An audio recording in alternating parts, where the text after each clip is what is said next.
right at the very end when Kentucky basketball needed a bucket, they got it. Unfortunately, they could not get a stop as well.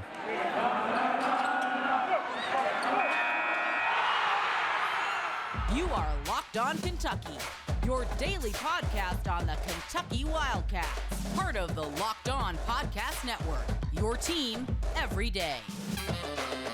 All right, what's going on, Big Blue Nation? Welcome on into Locked On Kentucky, your daily Kentucky Wildcats podcast. I'm your host, Lance Dawe, writer for various SEC-related things, but on this podcast, we take a dive into all things Kentucky athletics. On today's episode of Locked On Kentucky, we are going to be recapping Kentucky basketball's 75-74 loss on the road at LSU. Heartbreaking loss for the Wildcats, who got the shot they wanted, made it, and yet could not get a stop at the buzzer. Today's episode is brought to you by Game Time. You can download the Game Time app, create an account, and use code LOCKEDON for $20 off your first purchase. So without further ado, let's go ahead and get into it. 75-74, the final score here today.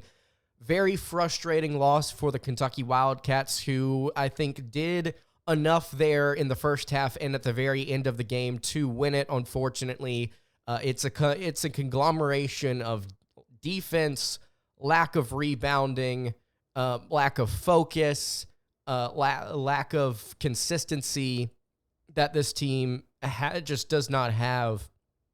And they were unable to close out things down the stretch, even with some incredible heroics from Rob Dillingham, who had a phenomenal second half. Unfortunately, the rest of the team not quite on his level. We'll talk about what happened in the first half there. Kentucky outscored the Tigers 36-27 in the first period of play. Antonio Reeves looked really good in the first half. He had 16 points. Nobody else was able to get going consistently. Offensively, Kentucky shooting 47% from the floor and 40% from deep in the first half of play. And then their numbers kind of took a backseat in the second half. Reeves wasn't really able to get a ton going relative to the first half. He finished with 25 points, made all 6 of his free throws. Kentucky ended up shooting 44% from the floor and 40% from three, both less than LSU, who shot 45% from both the floor and from beyond the arc. There were some things that we talked about in the preview episode that I thought Kentucky could have really taken advantage of, because LSU, as it stands, is just not a very good basketball team. And coming out of this game, give them their credit for scoring almost 50 points in the second half.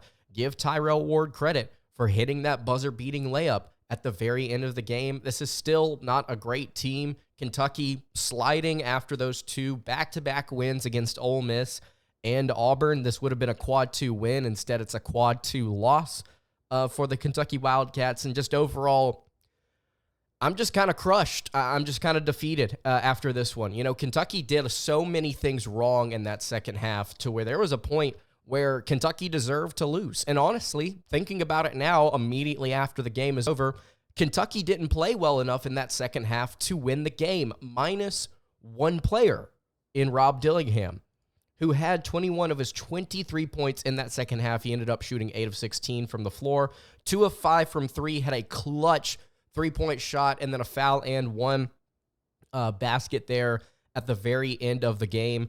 And then he had that turnaround, fadeaway jumper, really tough NBA-type bucket to give Kentucky a 1-point lead. LSU drives down the floor. They get the ball in the hands of Jordan Wright, who he himself had an inefficient day. He drove. He had the ball stripped/blocked, kind of going up with it.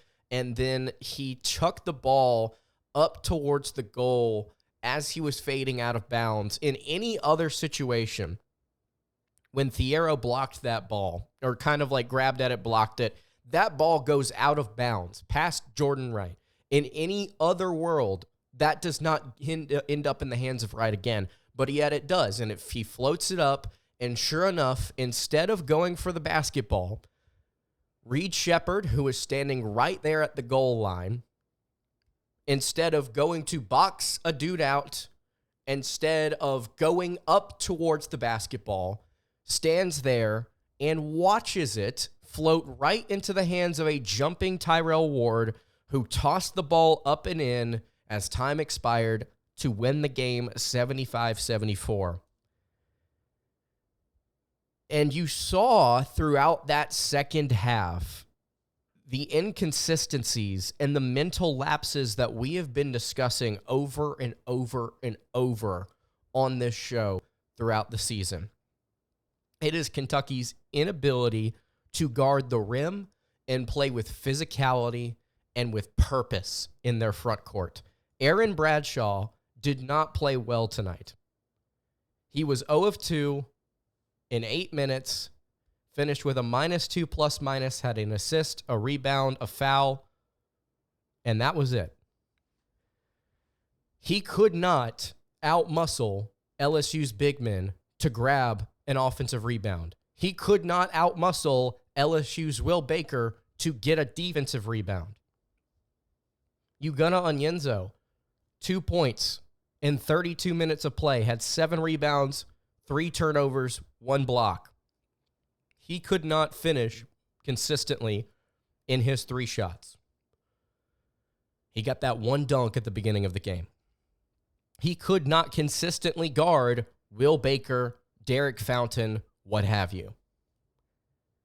Kentucky's bigs are either out of position or ineffective in position. And it is incredibly frustrating to watch this uber-talented team continue to underachieve because of their issues on defense. Give Coach Cal his flowers. Hey, even if that shot didn't fall for Rob Dillingham, that was the right play call. In that moment, go ISO, let Rob cook. What did we talk about before the season started? Kentucky needs guards that can create an isolation and get you a bucket when it matters. Rob Dillingham went out and did that. When Cal called his number, it was the right play call, even if the shot missed. I'll give Cal that. They finally scored in a need-to dire situation. Good job. But then immediately on the next possession, just watching the ball float up from Jordan Wright's hands into Tyrell Ward's jumping arms. Just watching. It's just so incredibly frustrating and disappointing. We'll keep it going here. Let's talk about what else happened in this game, kind of what we're looking ahead at now that Kentucky has lost a game that they should have won, in my opinion, at the very end after that shot. They did so many different things in this game to lose it, but at the very end, Rob Dillingham gave them the go-ahead bucket. Sucks. Let's continue talking about this here in just a moment. Before I do that, though, I want to tell you guys about our friends over at Game Time. The season's not lost, ladies and gentlemen. In fact, there is a huge game this weekend against Alabama that the Wildcats are playing in Rupp Arena. Let's say you want to get some tickets to that contest and pull for Big Blue Nation another time here as the season winds down. You need to head over to Game Time to get some last-minute tickets. You can get all sorts of tickets over at Game Time, not just for sports, but for music, comedy, and theater events near you. And right now, all users get $100 off when they buy a big game ticket with code VEGAS100. Killer last-minute deals, all-in prices, views from your seat, and their best price guarantee. Game Time takes the guesswork out of buying tickets. They have deals on tickets right up to the start of the event, and even an hour after it starts. It is the place to find last-minute seats. Take the guesswork out of buying tickets with Game Time. Right now, all Game Time users get $100 off a big game ticket with code VEGAS100. Terms apply. Just download the Game Time app and use code VEGAS for $100 off a big game ticket. Or if you are not going to the game, you can use code LOCKEDON for $20 off your first purchase. Download Game Time today. Last minute tickets, lowest price, guaranteed. All right, continuing along here on the Wednesday edition of Locked On Kentucky. Heartbreaking loss in Baton Rouge. Lance Dawe hanging out here with you. If you have not subscribed already to the show, please go ahead and do so. If you're listening on podcast, I would greatly appreciate it if you subscribed as well. Thank you so much, by the way, to everybody who has subscribed recently. Really appreciate you joining up on the channel. Appreciate you watching the show. If you have any thoughts, questions, concerns about UK, leave it in the YouTube comments below or hit me on the socials at Locked On UK on Twitter. So let's keep it pushing here. 75-74 is the final score in Baton Rouge. Kentucky loses on a buzzer-beating layup. Wildcats now fall to 18-8, 8-5 in the regular season. And it's actually funny, guys. I went back and looked at my community tab earlier today on YouTube because I was going to post something. And I saw one of the most recent things that I did before the SEC slate started on the community tab. I put a poll in. And I said, what is your expectation for Kentucky's record in conference play? And most of you said 14-4 or 15-3 or better. I thought 15-3 was a little bit out there, but Kentucky at 12-2, or excuse me, at 10-2, I should say, with a win over North Carolina recently, there was some hope that Kentucky would be able to do a lot of really good things in SEC play. And yet here they are, 8-5. Best they can do is 13-5, probably going to be 12-6, if not 11-7 or worse, depending on how things go with that game at Mississippi State. It's a game Kentucky could easily lose by 40. So here we are now looking at a 5 or a 6 seed, quad 2 loss on the road, and it's looking like, all things considered, the Wildcats have underachieved relative to preseason expectation. Now, we still don't know what's going to happen in March. We still don't know if this team will go on a run. I still believe that this team can go on a run. The offense gives them the chance to do that any game, to just blow it out of proportion. The defense, when it steps up, when it matters, like it did against Auburn, can really make games interesting. Unfortunately, they did not do that tonight against LSU. In the first half, LSU shot 39% from the floor, 36% from three, and took 9 free throws. In the second half, LSU shot 48.5% from the floor, 55.6% from three. Jordan Wright, Will Baker, Tyrell Ward, Mike Williams all got in on the action, and LSU shot 16 free throws, made 11 of them. Could have closed this game out earlier had they made more free throws. Kentucky could have closed this game out had an official called a foul on Rob Dillingham's three-point basket that he made late in this game. The officiating was very poor both ways. The fact that you had to go and review 2 different goaltends, I don't like the rule. I think the way that this game was officiated was poor. The broadcast was awful. Everything about this experience was pretty negative, minus Rob Dillingham.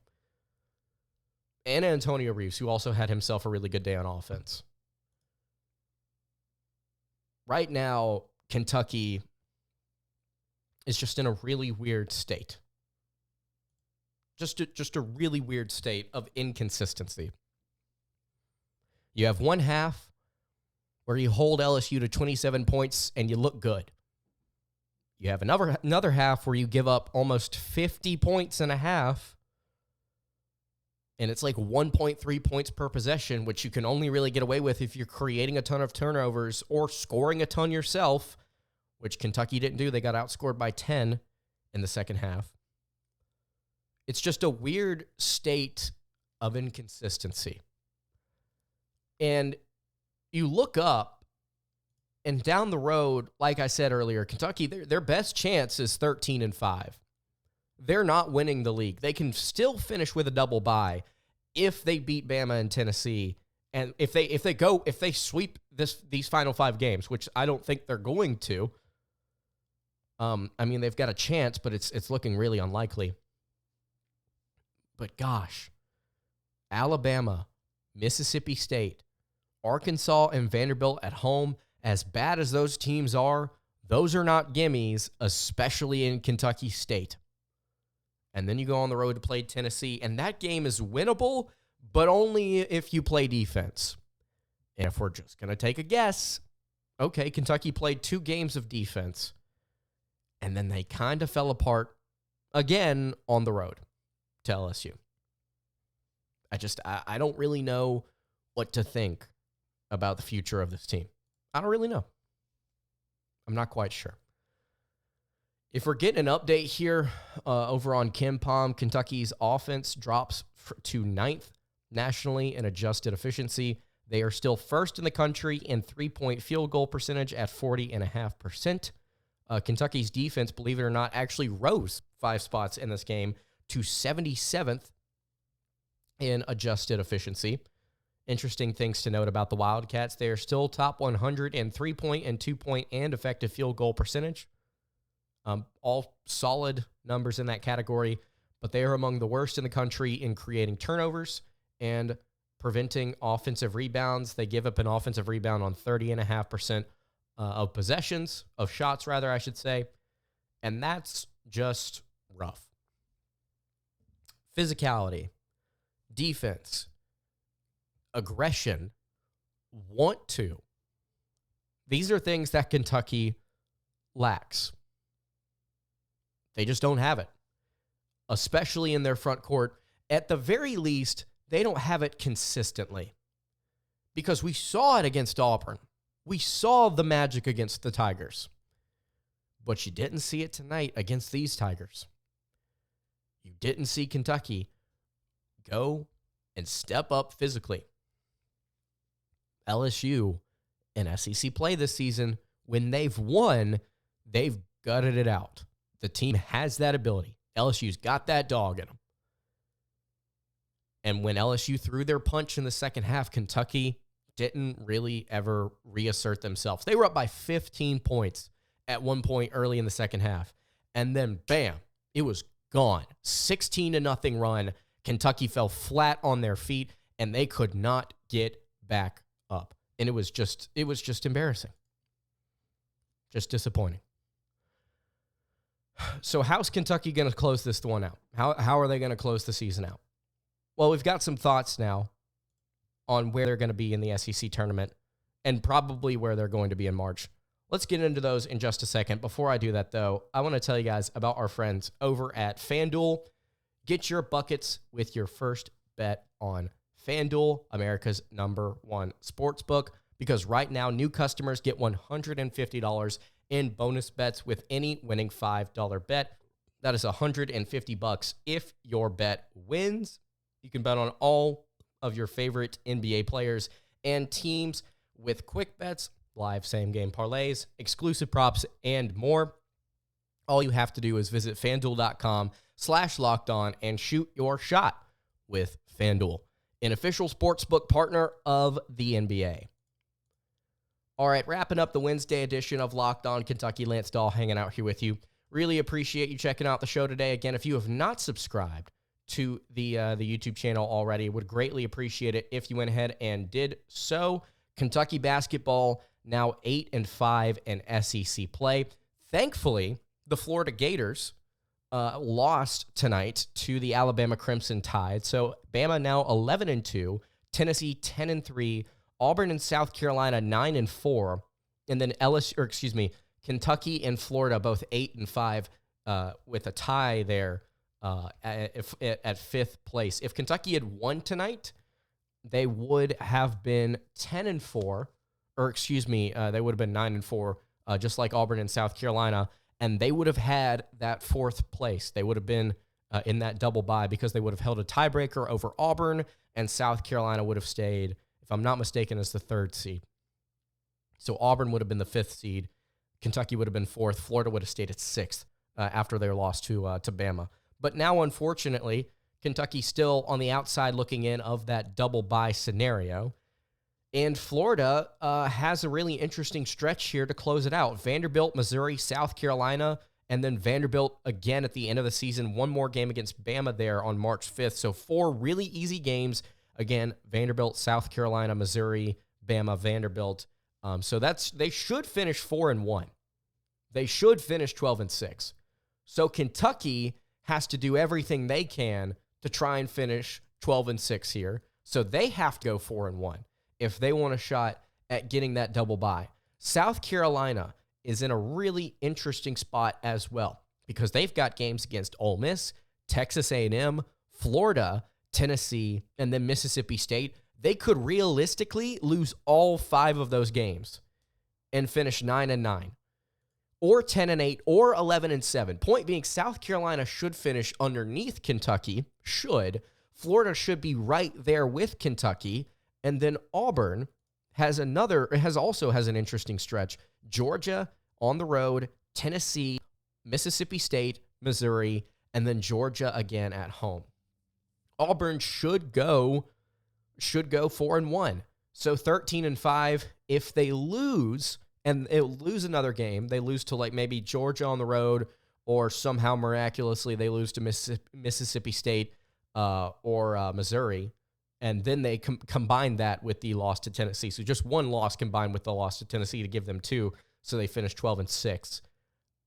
You would see then Kentucky, if they get that 12-6 mark, you would see them, if I'm not mistaken, in that double bye as the 4 seed, I think, or possibly the 3 seed if Florida wins or goes 11-7, and then that would solidify Kentucky there. So Kentucky, they still have a chance at getting a double bye. They still have a chance in the SEC tournament.